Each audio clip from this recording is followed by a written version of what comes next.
এই মেঘে বৃষ্টি হবে না। মেঘে কোন কারক?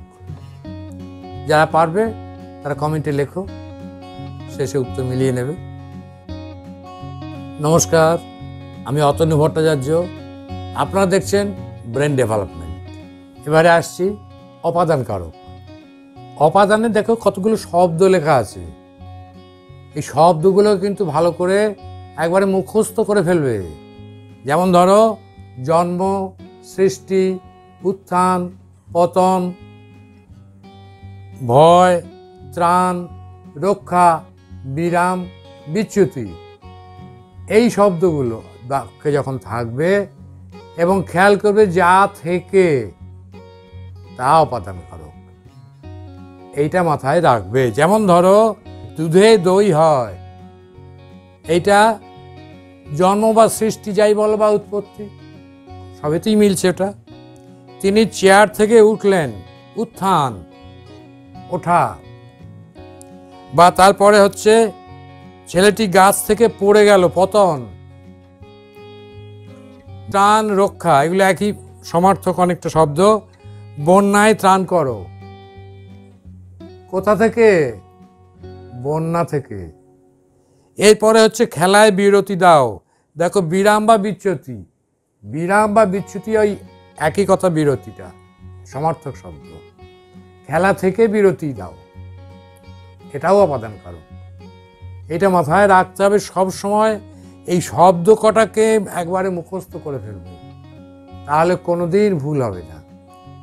এবার ধরো একটা বাক্য দিল, যেখানে বাঘের ভয় সেখানে সন্ধ্যা হয়।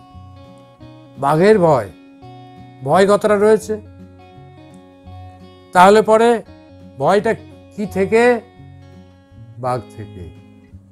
বাঘের নিজস্ব ভয় না, নিজস্ব ভয় হলে আলাদা হয়ে যাবে। এই বাঘেরটা এখানে অপাদান।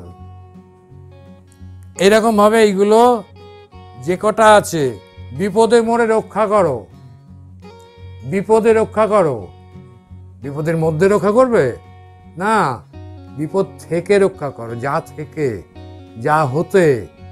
এইরকম যখন থাকবে এই শব্দগুলো, তা সবসময় অপাদান কারক। এবার আসি প্রথমে যে প্রশ্নটা করেছিলাম, এই মেঘে বৃষ্টি হবে না। বৃষ্টিটা হবে কোথা থেকে? মেঘ থেকে। ওই একটা কথা ছিল যা থেকে। বৃষ্টি হবে না, বৃষ্টিটাও কিন্তু পতন। মেঘ থেকে বৃষ্টিপাত হয়, সেই জন্য এটাও পতন, অর্থাৎ বিচ্যুতি বা বিশ্লেষ, আরো ভালো বাংলা বললে সেইটা হচ্ছে এখানে অপাদান কারক। এই প্রসঙ্গে আর একটা বাক্যে আসি, ছেলেরা ছাদে ঘুড়ি ওড়াচ্ছে। এইবার দেখো ঘুড়ি ওড়াচ্ছে ছাদে, ছাদে কোন কারক? তোমরা সাধারণভাবে একবারে সবাই বলবে, যদি প্রশ্ন উত্তর লিখে থাকো তো দেখা যাবে বলবে অধিকরণ কারক। যারা একটু আধটু কারক পড়েছ, অধিকরণ কারক কিন্তু পরে আসবো যদিও, তবে সামান্য একটু টাচ দিয়ে নি। ক্রিয়া যেখানে ঘটছে, ঘুড়ি কি ছাদে ওড়াচ্ছে? না। কোথায় ওড়াচ্ছে? আকাশে। তাহলে এই ছাদ থেকে বিচ্যুতি ঘটছে, ঘুড়ির বিচ্যুতি ঘটছে, সেই জন্যে ছাদ অপাদান কারক। অনেক সময় কোনো মাস্টার ভাই ওটা ভুল করে ফেলেন, তোমরা ভুল করবে না।